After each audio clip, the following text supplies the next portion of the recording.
Hello, and welcome to Novel Conversations, a podcast about the world's greatest stories. I'm your host, Frank Lavallo, and for each episode of Novel Conversations, I talk to two readers about one book, and together, we summarize the story for you. We introduce you to the characters, we tell you what happens to them, and then we read from the book along the way. So, if you love hearing a good story, you're in the right place. This episode's conversation is about the novel The Picture of Dorian Gray by Oscar Wilde. And I'm joined by our Novel Conversations readers, Elizabeth Flood and Katie Smith.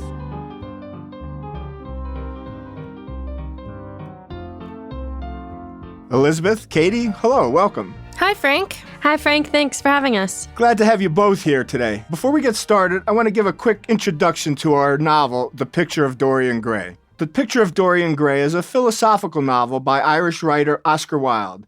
A shorter novella-length version was published in July of 1890, and the novel-length version was published in April of 1891. The story revolves around a portrait of Dorian Gray, painted by Basil Hallward, a friend of Dorian's and an artist infatuated with Dorian's beauty. Through Basil, Dorian meets Lord Henry Wotton and is soon enthralled by the aristocrat's hedonistic worldview, a new hedonism, that beauty and sensual fulfillment are the only things worth pursuing in life. Newly understanding that his beauty will fade, Dorian expresses the desire to sell his soul to ensure that the picture, rather than he, will age and fade. The wish is granted, and Dorian pursues a libertine life of varied amoral experiences while staying young and beautiful. All the while, his portrait ages and visually records every one of Dorian's sins. Wilde's only novel, it was subject to much controversy and criticism in its time, but has come to be recognized as a classic of Gothic literature. So, with that introduction, let's talk about our novel. Elizabeth, we quickly meet two of the main characters. Tell me a little bit about Lord Henry Wotton. Lord Henry Wotton is a nobleman and a close friend of Basil Hallward. He's very witty, but he has quite a few controversial opinions. It seems to me that he's the type of person that just throws out opinions just to get a rise out of people, and who knows if he actually believes them or not. And Katie, tell me a little bit about Basil Hallward. Basil Hallward is an artist. He's a college friend of Lord Henry's. So we have a painter and we have his friend. I was going to call him his patron, but I'm not sure that Lord Henry is necessarily Basil's patron. But we have a painter and we have his friend, Lord Henry. There is a third person in the room who's not in the room. Katie, what am I talking about? Well, there's a full-length, though unfinished, portrait of what is described as a beautiful young man. And Hallward tells Lord Henry he's not going to exhibit this painting, although Lord Wotton thinks it's one of the best things Hallward has ever done. Basil reluctantly gives Lord Henry the man's name. It's Dorian Gray. Why is he reluctant to give the name to Lord Henry? Hallward says he delights in secrecy, but this felt a little bit more than that. What did it feel like? It almost feels like he's jealous or afraid that Lord Henry will come in and take Dorian from him or something. Or that he fears he will have too much influence, a damaging influence on the young man. Yeah, Lord Henry is certainly not a good influence, which is what Basil says. And to that, Lord Henry says, all influence is immoral, because to influence a person is to give him one's own soul. He does not think his natural thoughts or burn with his natural passions. His virtues are not real to him. His sins, if there are such things as sins, are borrowed. He becomes an echo of someone else's music, an actor of a part that has not been written for him. And that seems to ring true throughout the novel. That's Lord Henry talking. That's Lord Henry's opinion. To Basil saying, I can't influence him, right? To influence is amoral. Right. Well, yeah, Basil says, I'm scared you're going to have a bad influence on him, and this is what Lord Henry's response is, yes. But when Basil's asked the real reason he doesn't want to exhibit the picture, Hallward tells Lord Henry a little bit about the first time he met Dorian Gray. Yes, Hallward says, when he's talking to Lord Henry, or Harry as he calls him, he describes the first time he saw Dorian. When our eyes first met, I felt that I was growing pale. A curious sensation of terror came over me. I knew that I had come face to face with someone whose mere personality was so fascinating that if I allowed it to do so, it would absorb my whole nature, my whole soul, my very art itself. I did not want any external influence in my life. You know yourself, Harry, how independent I am by nature. I have always been my own master, had at least always been so, till I met Dorian Gray. Right, and regardless of what Hallwood tells us, he and Dorian do become fast friends. Dorian and Basil met every day. Dorian became Basil's muse, and Basil often would paint him in various settings, like as a Greek or a Roman, etc., always in costumes. But now, for the first time, he was going to paint him as he was in real life. Dorian Gray, it seems, is not only his subject, but also his muse. Right, Basil says he's much more to me than a model or a sitter. I won't tell you that I'm dissatisfied with what I've done of him or that his beauty is such that art cannot express it. There's nothing that art can't express, and I know that the work I have done since I met Dorian Gray is good work. It's the best work of my life. But in some curious way, I wonder if you'll understand me, his personality has suggested to me an entirely new manner in art, an entirely new mode of style. I now see things differently. I think of them differently. I paint them differently because of Dorian Gray. But Elizabeth, after all of these various excuses, he wants to keep secrecy and he was afraid of Lord Henry's influence on Dorian Gray. He really does give Lord Henry the real reason. Yes, he said it's too personal, and he realizes there's too much of himself in this painting. It shows his idolatry. And in fact, I think he makes the point that in some cases, his paintings show more of himself than they do of the subject. But he also then describes his friendship with Dorian Gray. It's even beyond being a subject or a muse. Basil cries, "An artist should create beautiful things, but should put nothing of his own life into them. We live in an age when men treat art as if it were meant to be a form of an autobiography. We have lost the abstract sense of beauty. Some day I will show the world what it is, and for that reason, the world shall never see my portrait of Dorian Gray." But Elizabeth, after Lord Henry hears about Dorian Gray and sees the picture of Dorian Gray, obviously he clearly wants to meet Dorian Gray. But then as the first chapter ends, Dorian shows up to the studio. So they do meet. Well, not before Hallwood warns Lord Henry. Warns him. Basil looks at Lord Henry and says, "Dorian Gray is my dearest friend. He has a simple and beautiful nature. Your aunt was quite right in what she said of him. Don't spoil him. Don't try to influence him. Your influence would be bad." It's so sad. That's quite a warning from Basil. Yes, because Dorian is only 20 years old, and I think Lord Henry is maybe 30 or so. And influential. Well, Lord Henry has a lot of opinions, and he is very liberal in his sharing of them. But they do meet, and Lord Henry recalls he had heard of Dorian from his aunt, Lady Agatha. They would play piano duets together. But Katie, Lord Henry and Dorian do go outside of the studio, and they do sit down and have a little talk. They do. Dorian takes a break from posing to move his muscles a little bit, and he wanders outside to the garden, and Lord Henry follows him. And as they're chatting, Lord Henry begins to talk about his own philosophies. Which is what? What is this new hedonism that Lord Henry espouses? Well, in his own words, he says, "I believe that if one man were to live out his life fully and completely, were to give form to every feeling, expression to every thought, reality to every dream, I believe that the world would gain such a fresh impulse of joy, and we would forget all the maladies of medievalism and return to the Hellenic ideal, to something finer, richer than the Hellenic ideal it may be."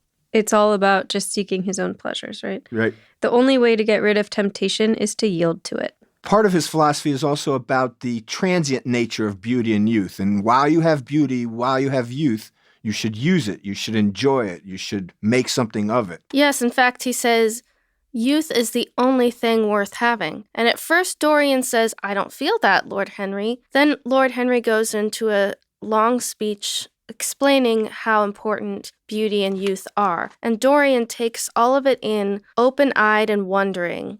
And as they're talking, there's one line that sticks with Dorian Gray. Lord Henry says to him, "Nothing can cure the soul but the senses, just as nothing can cure the senses but the soul." And Dorian Gray is intrigued. He's intrigued by Lord Henry's words. He's intrigued by Lord Henry himself. And now this is the moment that the finished portrait is finally revealed to Lord Henry and Dorian. It's our title. It's The Picture of Dorian Gray. Both Lord Henry and Basil agree it is the best work Hallward has ever done. But Dorian has a different reaction. Well, tell me. He can't help but reflect on Lord Henry's previous statement about fleeting beauty. And this is where Dorian makes his fatal statement. Here is our story. This picture will remain always young. It will never be older than this particular day of June. If it were only the other way. If it were I who was to be always young, and the picture that was to grow old. For that I would give everything. Yes, there is nothing in the whole world I would not give. I would give my soul for that. And then, Elizabeth, after Dorian's outbursts, Lord Henry reaffirms his desire to own the portrait. However, Basil insists the portrait belongs to Dorian and I will never exhibit it. And then, to the anguish and dread of Hallwood, Dorian leaves with Lord Henry. Okay, Katie, Elizabeth, with that introduction to our main characters, let's take a break here, and when we come back, we'll continue with our story of The Picture of Dorian Gray.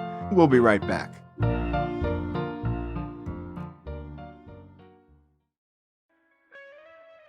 Hear Her Sports is a podcast for everyone who loves stories by and about women striving to improve and make a difference in their lives. I am your host, Elizabeth Emery, a former professional cyclist. In every episode, I introduce a female athlete or woman in the business of sport through a thoughtful conversation about who they are and the terrific work they're doing. My guests and I explore the glorious and frustrating issues in sports, history, equity, training, nutrition, and so much more. Join us for inspiration, for community, and for love of being a strong, athletic woman. Welcome back. All right, Katie, Elizabeth, when we left, we had introduced our four main characters, Basil Hallwood the painter and Dorian Gray. Frank, you said 4 characters. I think we've only mentioned 3. He thinks he's being funny. You count the picture as a character, don't you? Think of it as a literary dad joke, I guess. I don't know. But anyway, as our novel continues, Lord Henry visits his uncle, Lord Fermor. Lord Henry wants to learn more about Dorian. He finds out that Dorian's mother, Lady Margaret Devereux, had run off and married essentially a commoner. A commoner who was killed months later in a duel allegedly arranged by Lady Margaret's father. So, no parents. Presumably he's got a title. And probably lots of money. And quickly a month passes, and we find Dorian lounging at Lord Henry's manor. Lord Henry isn't home, and we meet another character. The Lord's wife, Victoria Wotton. And this is the only point in the book where she appears. And she greets Dorian. And then Dorian tells Lord Henry about an adventure he took, testing his advice to seek out the new and the different. He took the unknown path and found an obscure theater. And apparently meets the love of his life to date. Sybil Vane, the 17-year-old actress who's playing Juliet. So Dorian's in love. He is, and he quickly gets engaged. And we also meet her mother and her brother James. James Vane is Sybil's brother. He's a sailor who's bound for Australia. James cares deeply for his sister, and he worries about her new relationship with Prince Charming or whoever this man is. They don't know his name. Right. Dorian is never named by Sybil. She just keeps calling him Prince Charming. Prince Charming. And then as a result, James is hesitant to leave his sister. And as he leaves his sister, he does issue a threat. If he hurts you, I'll kill him. And what about Mrs. Vane? Mrs. Vane is a fated actress. She and Sybil are in debt to a tawdry theater company because the owner, Mr. Isaacs, helped her to pay her debt. She also thinks that it is a bad idea for Sybil to marry Dorian until she realizes he might have some money. And then she says, as long as he's got money, it's fine with me. And that ulterior motive kind of clouds her judgment and leaves Sybil vulnerable. And it does quickly go bad, doesn't it? She has a bad performance? Overcome by her emotions for Dorian, Sybil decides that she can no longer act, wondering how she can pretend to love on the stage now that she has experienced the real thing. And Dorian, who loves Sybil because of her ability to act, breaks his engagement with her and leaves her stunned. And Katie, Elizabeth, while all this was going on, we forgot to mention that Basil Hallwood has finally sent Dorian the completed portrait. When Dorian returns home from breaking the engagement, he notices that his face in Basil's portrait of him has changed. It now sneers. It has a cruelty in the mouth. And as he's looking at it, he kind of remembers his curse. That curse he had said that it would age and he would stay young and beautiful.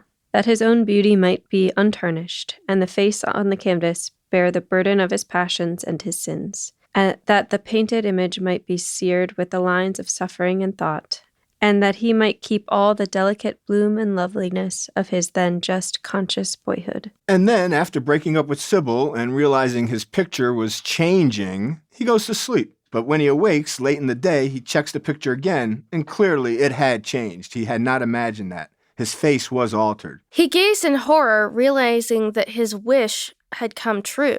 And with that fear and that guilt, he resolves to make amends with Sybil the next day. That afternoon, however, Lord Henry comes to visit and brings the news that Sybil has died, most likely of suicide. Yes, as soon as he had left, meaning Lord Henry, Dorian rushed to the screen and drew it back. No, there was no further change in the picture. It had received the news of Sybil Vane's death before he had known it himself. It was conscious of the events of life as they occurred. Lord Henry convinces Dorian that Sybil's death is a beautiful tragedy, similar to a Shakespearean tragedy, and that she died for love of him, and the whole thing is a work of art. And Dorian seems to buy that at the moment. Yes, he even agrees to go to the opera with Lord Henry shortly afterwards. That's right. As Chapter 8 ends, an hour after this whole experience, he's at the opera with Lord Henry. Over the next few weeks, Lord Henry's influence over Dorian grows stronger. Dorian becomes a disciple of this new hedonism and proposes to live a life dedicated to the pursuit of pleasure. And he quickly puts Sybil's death behind him. Meanwhile, though, Dorian has hidden his portrait in a remote upper room of his house where no one other than he can watch its transformation. Interestingly, he very quickly becomes paranoid of his servant Victor for no real reason, terrified that he's spying on him and that he might discover the painting. I think we can understand why Dorian wouldn't want any of his servants to see this picture changing hideously. Oh, yes, absolutely. So it was sort of a paranoia that came on him. And then Lord Henry gives Dorian a book that describes the wicked exploits of a 19th century Frenchman. And it becomes Dorian's Bible as he sinks ever deeper into a life of sin and corruption. He buys multiple copies of this book. He lives a life devoted to garnering new experiences and sensations with no regard for conventional standards of morality or the consequences of his actions. And as Dorian is living this new lifestyle, this new hedonism, time passes. Actually, 18 years pass. 18 years. And in that time, Dorian's reputation suffers in the circles of his polite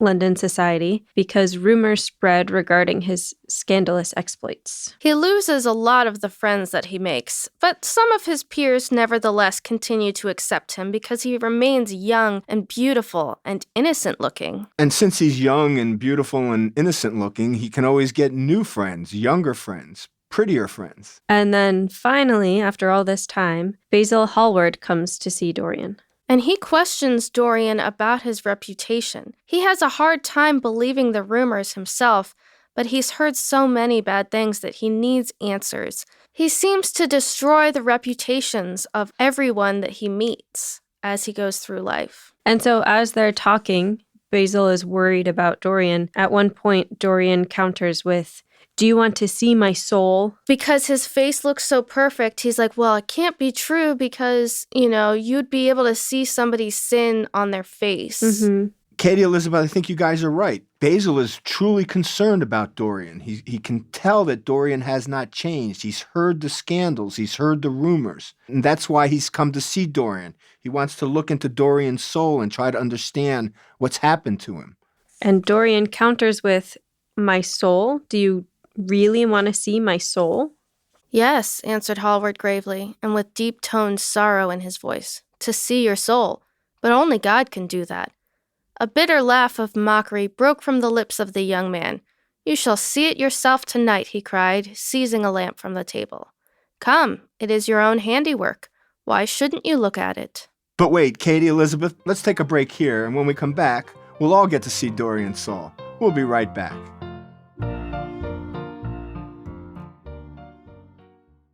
I'm Allison Holland, host of the Kennedy Dynasty podcast. Equipped with a microphone and a long-term fascination of the Kennedy family, I am joined by an incredible cast of experts, friends, and guests to take you on a fun, relaxed, yet informative journey through history and pop culture. From book references to fashion to philanthropy to our modern expectations of the presidency itself, you'll see that there is so much more to Kennedy than just JFK or conspiracy theories. Join me for the Kennedy Dynasty podcast. Hello, we're back. I'm your host, Frank Lavallo, and you're listening to Novel Conversations. All right, Katie, Elizabeth, when we left, we and Basil Hallward were going to see Dorian's soul. Dorian took Basil upstairs to the room where he had hidden his portrait. The room was dirty, dusty. There were even rats running around. Yes, there's a mouse. It smelled like mildew. Clearly, no one was hanging out in this room, except for maybe Dorian. And then, Katie, Basil does see this transformed portrait. He does. He breaks out in horror. He is shocked and astonished looking at the canvas with the picture of Dorian's own face, that he can recognize his own brush strokes, but it's not the painting he painted. The face of Dorian has completely changed, and his beauty is spoiled. But Basil still recognizes his own brushstrokes. It's clearly his art. Right, as our book tells us, there was still some gold in the thinning hair and some scarlet on the sensual mouth. The sodden eyes had kept something of the loveliness of their blue. The noble curves had not yet completely passed away from the chiseled nostrils and from the plastic throat. Yes, it was Dorian himself, but who had done it? As you said, Elizabeth, he seemed to recognize his own brushwork, and the frame was his own, but the idea was monstrous, and Basil felt afraid. He seized the lighted candle and held it to the picture. In the left-hand corner was his own name, traced in long letters of bright vermilion. "What does this mean?" cried Hallward at last, his own voice sounding shrill and curious in the ears. And then Dorian explains the situation to him. He says, "Years ago, when I was a boy," said Dorian Gray, crushing the flower in his hand, "you met me, flattered me, and taught me to be vain by my good looks. One day you introduced me to a friend of yours, who explained to me the wonder of youth, and you finished the portrait of me that revealed to me the wonder of beauty. In a mad moment that even now I don't know whether I regret or not, I made a wish. Perhaps you would call it a prayer." And Basil remembers that moment, but he's horrified at what he sees, and he begs Dorian to repent. Dorian says it's too late for repentance. Basil insists it is never too late and begs Dorian to pray with him, but Dorian refuses. In his anger, in a fit of rage, he sees a knife and he abruptly grabs it and quickly stabs Basil Hallward. Just like that? Just like that. Now what? Well, he's used to giving in to all his impulses and whims, isn't he? Yeah, but it's one thing to be scandalous in the way you live your life. It's another thing, I think, to cross that line and now murder someone. It was easy for him, he says, right? I wonder how much influence the painting is having on Dorian Gray at this moment. Is Dorian Gray completely in control of his emotions and completely in control of his actions? I don't know. Well, the next day, Dorian wakes up from a restful sleep. Once the events of the previous night have sunk in, he feels the return of that hatred for Basil. He decides not to brood on these things for fear of making himself ill or mad, but after breakfast, he sends for Alan Campbell, a young scientist and a former friend from whom he has grown distant. Campbell comes reluctantly, having been summoned on a matter of life and death. Dorian asks Campbell to use his knowledge of chemistry to destroy the body. Campbell says, "It's gonna be a no for me, dog." Until Dorian blackmails him. He writes something on a piece of paper and slides it across to Campbell and shows him something that we don't know what it says. He reveals some secret that would bring enough disgrace to Campbell to force him to help dispose of the body, which he does. Now, this is the part that I don't understand, because how can he blackmail Campbell if Campbell knows he murdered somebody? Wouldn't that cancel it out? Well, his name will still be dragged through the mud. Right, it'll still ruin Campbell. And I was going to ask, do we want to guess at what this threat was or what this blackmail was? Oh, did they have a relationship together? They did. Probably, yeah. They did. Dorian refuses to let Campbell leave, so he sends one of his servants out to get all of the chemicals and supplies that he needs. And Campbell works until evening, then leaves. When Dorian returns to the room, the body is gone, and the odor of nitric acid fills the room. And eventually, Dorian goes upstairs to cover the portrait and notices that one of the hands on the painting is dripping with red. And the quote is, "as though the canvas had sweated blood." And the nightmare continues for Dorian Gray. The night after the murder, Dorian makes his way to an opium den just to try and drown out his feelings. And the last 24 hours. Yes. While he's at the opium den, somebody calls him Prince Charming, which was his old nickname. From Sybil Vane, right? Yeah, Sybil's nickname for him. And Sybil's brother James happens to be at the den. He hears the nickname and runs after Dorian to avenge Sybil's death. Well, does Vane kill him? No.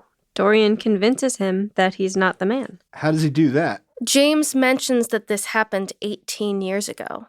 And Dorian says, "Look at me. Look at how young I am. It couldn't possibly be me. I'm too young to have known your sister. I'm too young." And James realizes that, the man he's looking for would be almost 40 at this point. So he believes it couldn't be Dorian. And then when Vane realizes this and steps back, Dorian escapes to his country estate. But then a woman comes up to James and says, "Why didn't you kill him?" And she tells them that this is the man he was looking for. He was the one who ruined her 18 years ago, and he hasn't aged a day since then. But now it's too late. Dorian has already escaped to his country estate. Indeed. But then a couple of days later, while entertaining guests, he notices James Vane peering in through a window, and he actually passes out from fear. Apparently, this woman had given him Dorian's name, and he had tracked him down that way. In what I think is one of the least believable moments, a hunting party is out there and accidentally shoots and kills James Vane. Did either of you think that was a little,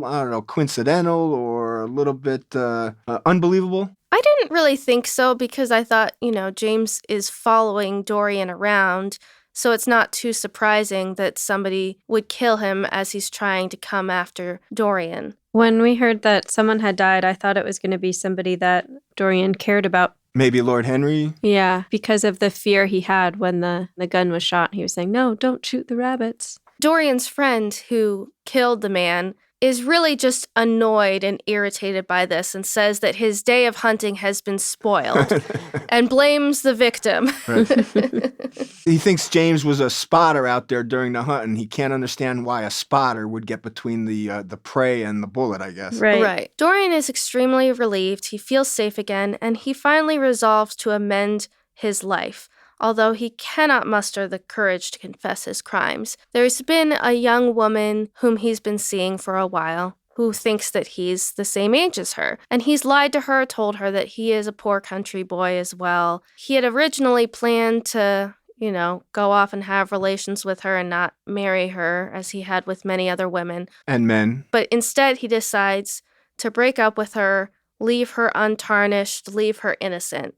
And that's his good deed that he does. And he quickly thinks that this might have some impact on the portrait itself, so he rushes up to the room to see if the portrait has changed at all. And really, the painting now reveals that his supposed desire to repent is really just hypocrisy. The painting doesn't react to this false attempt.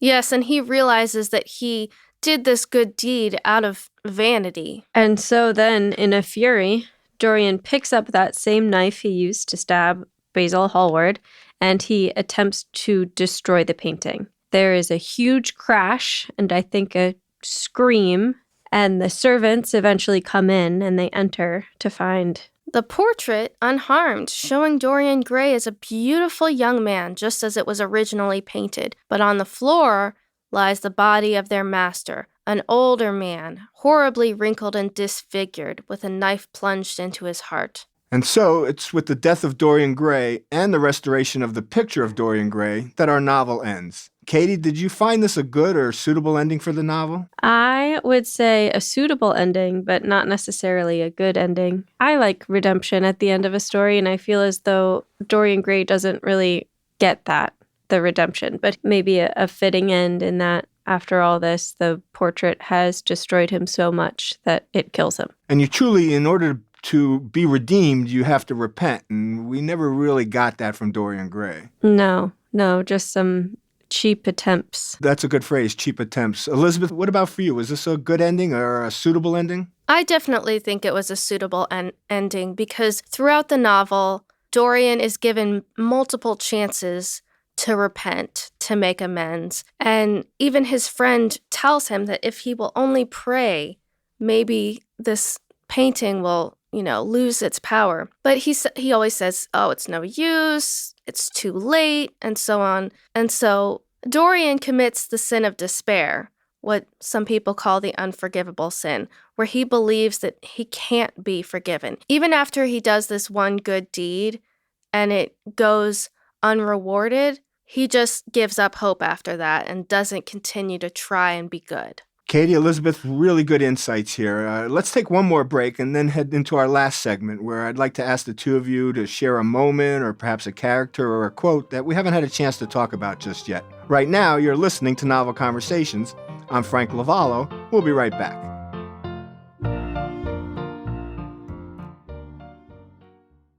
My name's Adam Sokol, and I'm the host of the Passions and Prologues podcast. Every week, best-selling authors like Jenny Jackson, Rebecca Mackay, Lisa Scottolini, or Brad Meltzer come on to my show to talk about, yes, their new books, but more importantly, the things that they're crazy passionate about. We've talked about the Muppets, powerlifting, traveling, gardening, home improvement, and so much more. We dig into why these things are their passions, how they inspire their writing, and where they came to fall in love with these random assorted things. Be sure to subscribe to the Passions and Prologues podcast wherever you get your podcasts, and check out evergreenpodcasts.com to learn more. And welcome back. You're listening to Novel Conversations. I'm your host, Frank Lavallo, and today I'm having a conversation about The Picture of Dorian Gray by Oscar Wilde. And I'm joined by our Novel Conversation readers, Elizabeth Flood and Katie Smith. All right, Elizabeth, Katie, before our break, we ended our story, and now I'd like to ask the two of you to share a moment or a character or a quote that we haven't had a chance to get to yet. Elizabeth, do you have something for us? I do. I think this book is really brilliant. I very much enjoyed it. And one thing that I wanted to mention was that Dorian is so narcissistic, so absorbed in himself, that he sees his own feelings in other people and projects himself onto other people. So when his former love, Sybil, kills herself, he calls her shallow and selfish for killing herself, when in fact he was the one who was shallow because he stopped loving her once she stopped being good at acting. That was his only reason for loving her, was her talent at acting. And of course, he was being selfish as well. Katie, how about you? Did you have anything you wanted to share? Yes, I do. Well, I absolutely detest every phrase that Lord Henry even thinks about saying. In fact, didn't you write in one of your margins, Lord Henry, shut up, or Lord Henry, stop talking? Something like that? At least once. But as a foil to that, the character of Basil Hallward is so great in my eyes. In fact, one point I wanted to call attention to is when he hears about the death of Sybil, he comes running to Dorian Gray's house and says, I came here last night. You weren't here. I expected you to be suffering in your pity and sadness of your love dying, but they said you were at the opera. I didn't believe them. I thought they must be lying to me. I just came here to comfort you because you must be so heartbroken. And it's just such a thing to do out of love for someone, and to be a good friend to this person, Dorian, who has somewhat dropped him as a friend because of his new affection with Lord Henry. Well, Katie, I'm afraid I'm going to disappoint you because I've got a line from Lord Henry that I'd like to read. Great. It's when Basil Hallward and Lord Henry are talking about friendship and how laughter is sometimes the best way to begin a friendship. And Basil says, Henry, you don't understand what friendship is, or what enmity is for that matter. You like everyone, that is to say, you're indifferent to everyone. And Lord Henry replies, oh, that's horribly unjust of you. I make a great difference between people. I choose my friends for their good looks, my acquaintances for their good characters, and my enemies for their good intellects. A man cannot be too careful in his choice of enemies. I've not got one who is a fool. They are all men of some intellectual power, and consequently they all appreciate me. Is that very vain of me? I guess I think it is rather vain. Henry at least gets himself. He may be trying to fool others, but I don't think Lord Henry is fooling himself. He knows what he is. He knows who he is. He understands the destructive nature of relationships, particularly with him. And I think Basil is possibly a little bit naive about Henry, because there are a few times where he says, oh, Henry, I don't think you're so bad as you say that you are. I don't think you really believe these things. But in fact, Henry is as bad as he says he is. And I think that goes back to what Katie was saying about the good nature of Basil Hallward. Right. We may not always agree with everything he does or says. But he still thinks him to be a good person and encourages that part of him to come out. I think you're absolutely right. And guys, with that, let's end our discussion today about Picture of Dorian Gray by Oscar Wilde. I want to thank both of you for coming in and having this conversation with me today. Thanks so much, Frank. Thanks for having us. I'm Frank Lavallo, and you've been listening to Novel Conversations. Thanks for listening to Novel Conversations. If you're enjoying the show, please give us a 5-star review wherever you listen to podcasts. You can find us on Instagram or Twitter at Novel Conversations. Follow us to stay up to date on upcoming episodes and anything else we've got in the works. I want to give special thanks to our readers today, Elizabeth Flood and Katie Smith. Our sound designer and producer is Noah Fouts, and Grace Sienna Longfellow is our audio engineer. Our executive producers are Michael D'Aloia and David Allen Moss. I'm Frank Lavallo, and thank you for listening. I hope you soon find yourself in a novel conversation all your own.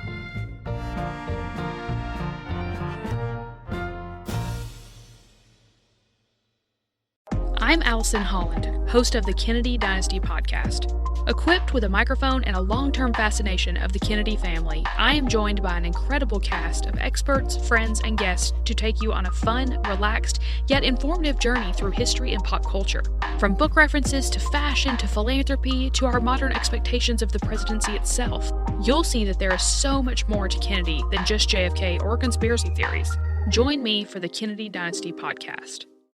This podcast was produced with the support of the Ohio Motion Picture Tax Credit and in partnership with the Ohio Development Services Agency.